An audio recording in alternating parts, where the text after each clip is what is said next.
नाकामयाब हो रहे हैं, इतिहास क्या कहेगा? मारामारी में इतिहास सैकड़ों साल बाद क्या कहेगा? अरे तुम ये पीते, आप बहुत लड़ाई लड़े हैं मंत्री। कैसे बिटिया के साथ ये हो गया? मर्यादा पुरुषोत्तम राम कहाँ हो? सब साथ में हैं। कहाँ हो? कहाँ हो? सीता मैया कहाँ हो? कि जो घटना यहाँ हुई थी निर्भया कांड, अभी तक मैं निर्भया कांड की दर्दनाक घटना को सुनता था, लेकिन कल जब मैं उस परिवार में गया, परिवार तो है सनवा है, हमारे संसदीय क्षेत्र में है, सरदार पटेल वार्ड, सरदार पटेल वार्ड हमारे लोकसभा के संसदीय क्षेत्र में है। मैंने जब सुना कि दलित बेटी के साथ जितना अन्याय अत्याचार हुआ है, दुनिया में इस तरह की कोई घटना देखने और सुनने को अब तक नहीं मिली है। मैं मौके पर गया, उसकी मां बेहोश पड़ी है, उसकी बेटी बहन मूर्छित है, बाप मूर्छित है, सारे लोग डरे और दहशत में हैं। मैंने पूछा, बताओ कैसे हुआ? तो एक महिला ने, जो उसकी दादी लगती है, अपनी सारी बातें बता दी। यहां तक उस बेटी की स्थिति कैसी थी, मुझे शर्म लग रहा है जबान खोलने में। उस बेटी की नग्नावस्था के बाद क्या क्या हुआ है, निर्वस्त्र करके कौन से बदन काटे गए हैं, कहाँ क्या किया गया है, मुझे बहुत शर्म आ रही है। बहुत शर्म आ रही है। मैं देश की जनता के सामने स्वयं लज्जित हो रहा हूं। यहाँ के देवतुल्य मतदाताओं ने अवधेश प्रसाद के हाथ में जिम्मेदारी सौंपी है, सुरक्षा की जिम्मेदारी सौंपी है, लोगों की सम्मान की जिम्मेदारी सौंपी है। लेकिन आज हम देश के सामने क्या कह पाएंगे? देश हमसे पूछेगा कल कि एक दलित की बेटी के साथ दुनिया के सारे रिकॉर्ड टूट गए, निर्वस्त्र करके उसका क्या क्या काटा गया, क्या क्या किया गया, जघन्य अपराध किया गया, हत्या की गई। निर्भया कांड से 1000 गुना गंभीर मामला है। और हमने देखा, मैं उस बेटी को मिट्टी देने भी गया था और बाप को, परिवार को सब शामिल हुए थे। यहां तक कि उसका जो दाह संस्कार होता है, दाह संस्कार भी जो हमारी हिंदू धर्म में मान्यताएं हैं, हिंदू धर्म की मान्यताओं को तोड़ा गया। जीसीबी लगाकर पुलिस के घेरे में उसको दफनाया गया। हमने भी 5 मुट्ठी जीसीबी को कहा, भैया जीसीबी देखो मेरे ऊपर न गिर जाए, किसी तरह 5 मुट्ठी उस मिट्टी उस बेटी की समाज में मैंने डाला है। हिंदू धर्म को हमने देखा है, उसका हम पालन करते हैं, लेकिन कल जो देखा कि जीसीबी लगा करके हमारी दलित बेटी को दफनाया जा रहा है, मां को देखने का, किसी को गांव देखने का अधिकार नहीं किया गया। पुलिस अपने सामने गड़वा रही। जीसीबी हमने या तो देखा था जब गौशालाओं में हमारी गायें पानी बगैर, खाना बगैर, दवाई बगैर, रोहतार बगैर मरती हैं, तो मैंने बैसिंग में जाकर देखा था, जो हमारे संसदीय क्षेत्र में है, गायों को दफनाते हुए जीसीबी के द्वारा।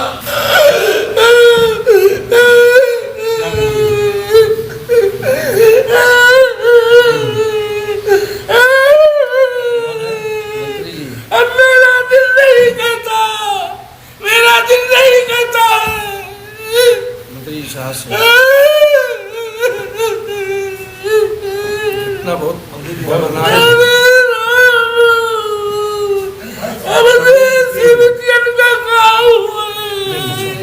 अरे बिटियन का इसका क्या हाल हुआ भैया? अरे राम हो, अरे राम हो।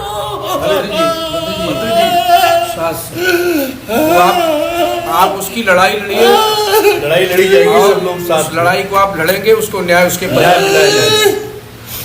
हमें जाने दो दिल्ली, लोकसभा में जाने दो, मोदी के सामने हम बात रखेंगे।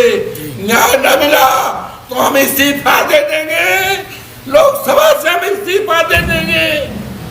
हम बचाने में, हम बेटी की इज्जत बचाने में नाकामयाब हो रहे हैं। इतिहास क्या कहेगा? मारामारी में इतिहास सैकड़ों साल बाद क्या कहेगा? अरे तुम ये पीते, आप बहुत लड़ाई लड़े हैं मंत्री। कैसे बिटिया के साथ ये हो गया? रामो, तो आपने कितने लोगों को न्याय दिलाया? बहुतों को आपने न्याय दिलाया है, फिर न्याय मिलेगा। आपने बड़े से बड़े मामले दिलाया, लेकिन ये तो इतिहास का सबसे बड़ा मुद्दा हो गया, सबसे बड़ी घटना है ये, बहुत बड़ी घटना। मर्यादा पुरुषोत्तम राम, लड़ाई में साथ मर्यादा पुरुषोत्तम राम कहाँ हो? सब साथ में हैं। कहाँ हो? सीता मैया कहाँ हो? राम हो। जी जी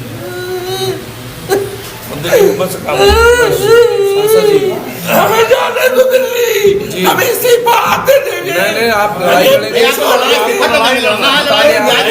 न्याय दिलाना है, लड़ाई को आप लड़ेंगे, नहीं देना, न्याय दिलाना है, न्याय दिलाना, लड़ाई लड़ना। आप तो हर लड़ाई को लड़ते हैं, लड़ना है, परिवार को न्याय दिलाना है, दोषियों को फांसी दिलानी है, इस्तीफा नहीं देना है आपको इस्तीफा देने के लिए नहीं, परिवार को न्याय दिलाने के लिए और ऐसे दोषियों को सजा दिलाने के लिए आपको चुना गया है। अयोध्या को सुरक्षित रखने के लिए आपको सांसद बनाया। और क्या, जो भी दुर्दांत अपराधी है बख्शे नहीं जाएंगे। आज अफसोस है 3 दिन से बिटिया गायब थी, जानकारी दी गई, कोई बड़ा से बड़ा अफसर नहीं गया, कोई नहीं गया अभी तक। ये हिंदुस्तान क्या दुनिया की सबसे बड़ी दर्दनाक घटना है। हम इस देश की मीडिया से प्रार्थना करेंगे, हम इस देश की मीडिया से प्रार्थना करेंगे, दुनिया की मीडिया से प्रार्थना करेंगे कि आज उस घर पर जाओ जिस घर में एक मां ने अपनी बेटी को 9 महीने तक पेट में रखा था, बाप ने बुढ़ापा है, बेहोश पड़ा है, किस तरह से क्या क्या कैसे नंगा करके क्या किया गया, सारी हदें पार हो गई। सारी हदें पार हो गई।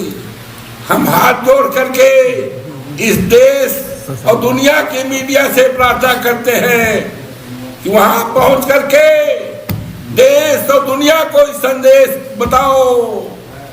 एक इससे ये होगा कि कोई भी सरकार, कितनी भी खतरनाक सरकार होगी, तो इस तरह की घटना नहीं होने पाएगी। आज अफसोस है, हमारे जोगी बाबा रहे, हमने सुना है, मुख्यमंत्री रहे, सारे अधिकारी उनके लिए लगे हैं, लगना भी चाहिए, मुख्यमंत्री हैं, लेकिन अधिकारी और कर्मचारी पुलिस के लोग लगे हुए हैं। योगेश प्रसाद जो सांसद है अयोध्या जनपद से, देश दुनिया में नाम हुआ है। अब अजीत प्रसाद जो अखिलेश यादव जी का कार्य करता है, पीडीए का कार्य करता है, इंडिया गठबंधन का कार्य करता है, अखिलेश जी ने सबसे राय बात लेकर हमारे नेता बैठे हैं, इसको चुनाव लड़ाया है। हम चाहते तो अपने बेटे को हम भी डिप्टी कलेक्टर बना देते, हम भी कप्तान बना देते। लंबा चौड़ा है, पढ़ा लिखा है, हमने पढ़ाया है, एलएलबी कराया है, लेकिन मैंने सोचा कि मेरे न रहने के बाद 20-25 साल बाद अन्याय अत्याचार धरती में होगा तो कौन खड़ा होगा, जनता के बीच कौन जाएगा, परेशान लोगों के बीच कौन जाएगा। जो परिवार हमसे लगा है 72 से, वो परिवार किसके दरवाजे जाएगा। आज उसको हराने के लिए सारे पुलिस के लोगों को लगा दिया गया है, बेलों को लगा दिया है, पर्चियां नहीं बांटी जा रही है। गांव-गांव में पुलिस ने दौड़ा करके मार रहे हैं लोगों को।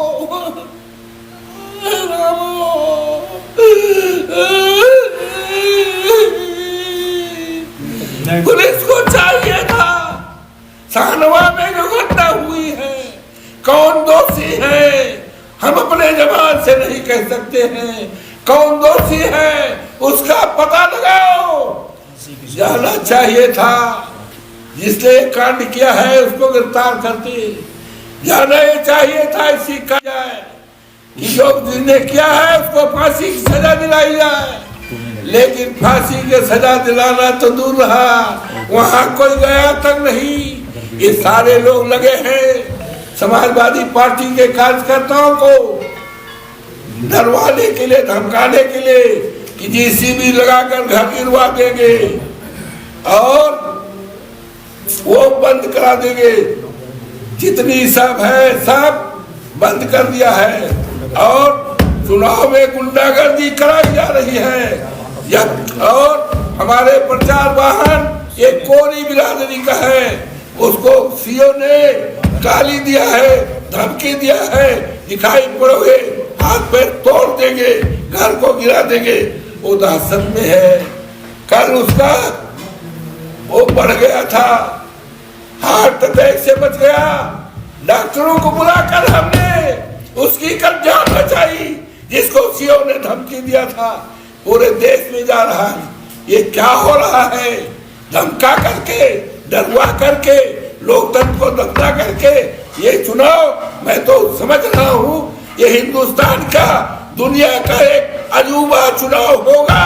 जनता ने चुनाव हाथ में ले लिया है, दुनिया की कोई ताकत, योगी जी ने तो रिकॉर्ड बना दिया भाई। वो गिनी बुक में कभी लिखा जाएगा तो आएगा। उत्तर प्रदेश के ऐसे मुख्यमंत्री थे जो 10 बार 10 बार किसी चुनाव में गए हैं। विधानसभा में हिंदुस्तान क्या दुनिया में भी अगर आप गूगल लगाकर ढूंढना चाहोगे कि 10 बार कोई मुख्यमंत्री एक चुनाव में गया हो विधानसभा में, तो दुनिया में कहीं रिकॉर्ड नहीं मिलेगा। बाबा ने तो रिकॉर्ड तोड़ दिया है भाई, रिकॉर्ड तोड़ दिया है। हम अपने अधिकारियों से कहना चाहते हैं कि चुनाव में आचार संहिता का पालन किया जाए, सरकार के दबाव में काम न किया जाए। पुलिस अफसर से भी कहना चाहते हैं कि लोगों को डरवाया न जाए, धमकाया न जाए, लोगों को घरों से निकाला न जाए, लोगों को मरवाया न जाए, क्योंकि लोकतंत्र की हत्या हो रही है। देश तो दुनिया वासियों से प्रार्थना कर रहे हैं, आओ बचा लो लोकतंत्र को, आओ बचा लो। बिटिया के द्वारा दिया गया जो बिटिया के साथ अन्याय किया उसको न्याय दिलाओ, और जिसने किया है फांसी दिलाओ, और जो अधिकारियों ने लापरवाही किया है उनके खिलाफ कार्रवाई करो। हमारे नेता ने कल मांग किया है 1 करोड़ रुपए का, हमारे नेता ने, और आज उस परिवार के ऊपर संकट तकलीफ तो है ही है, उसकी असुरक्षा हो गई है, उन लोगों के जान के खतरे हो गए हैं। तत्काल उस परिवार की सुरक्षा दी जाए, परिवार को बचाया जाए, नहीं तो और सारा सबूत जो है नष्ट किया जा रहा है। मैं चाहता हूँ देश और दुनिया के लोगों को आकर देखो, निर्भया कांड तो भी सुनते थे, 100 गुना उससे ज्यादा गंभीर मामला है। इससे केवल दलित समाज ही नहीं, पूरा समाज आज चिंतित है, भय से है, गुहार लगा रहा है, लेकिन कोई सुनवाई नहीं कर रहा है। अधिकारी लगे हुए हैं कि इस चुनाव को कैसे हराया जाए, अजीत को कैसे हराया जाए, हराने में लगे हैं, हराने में लगे हैं। पर्ची नहीं बांटी जा रही है, अन्याय बहुत बड़ा हो रहा है। इससे बड़ा अन्याय क्या होगा? तो हम आपसे प्रार्थना करते हैं कि आप हमारी इस बात को, विचारधारा को केवल फैलावार ही नहीं सारे देश में बताओ, जिससे इस तरह की जो घटना हुई है, आजाद देश के माथे पे कलंक है, मर्यादा पुरुषोत्तम राम की धरती पर कलंक है, राम की मर्यादा को तोड़ा गया है। इसलिए आपसे प्रार्थना करता हूं और सारे अधिकारियों से, इस सरकारें आती जाती है, 1.5 साल में हमारे नेता के नेतृत्व में, अखिलेश के नेतृत्व में सरकार बनेगी, बहुत मजबूत सरकार बनेगी। इतनी मजबूत सरकार अब तक नहीं बनी थी, 40-50 एमएलए भी नहीं इनके जीत पाएंगे। ये हालत पैदा हुई। इस चुनाव को अवधेश प्रसाद नहीं लड़ रहे, पवन पांडे नहीं लड़ रहे, पारस नहीं लड़ रहे। ये चुनाव जनता ने अपने हाथ में लिया।